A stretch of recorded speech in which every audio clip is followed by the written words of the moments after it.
My name is Cheyenne, and I am 26 years old. I live in Sialkot. Our family consists of my parents, my elder brother, and me. My elder brother's marriage was arranged with my aunt's daughter, who lives in England. We were all very happy because my aunt's family resides in England, and since we couldn't take the wedding procession there, my aunt's family came to our house instead. There was a lot of hustle and bustle in our house. My aunt also had two children, a boy and a girl. My sister-in-law is very beautiful, just like a doll. A lot of guests were staying in our house, and accommodating them all was quite challenging.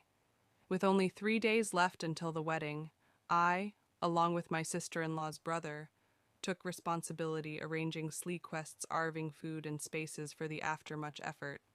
We managed to arrange places for everyone to sleep, but there was no place left for us. After searching, we found a mat and an old pillow in the storeroom. However, the space could accommodate only one person, and we were two. Moreover, we were not mahram to each other. I suggested he sleep there, and I would find another spot.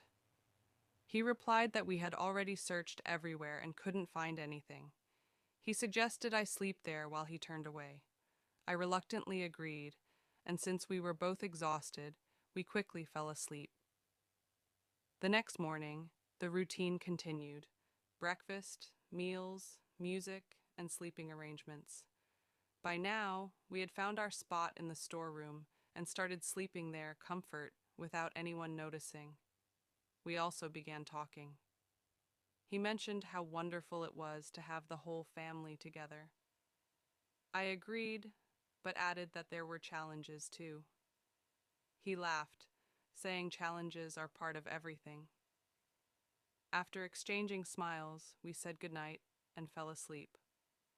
One night, I felt his arm accidentally brushing against me while he slept. I ignored it, turned away, and tried to sleep. The next day was my brother's nikah. While everyone went to the wedding hall, I stayed home to decorate my brother's room. He came back home shortly after, saying he wasn't feeling well.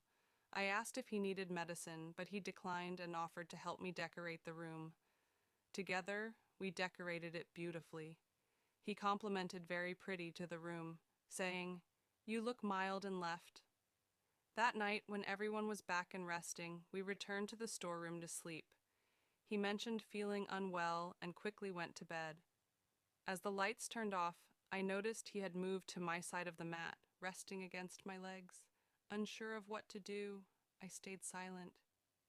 At some point, I woke up due to a rat's noise and realized his arm and leg were over me, and he was holding me in his sleep.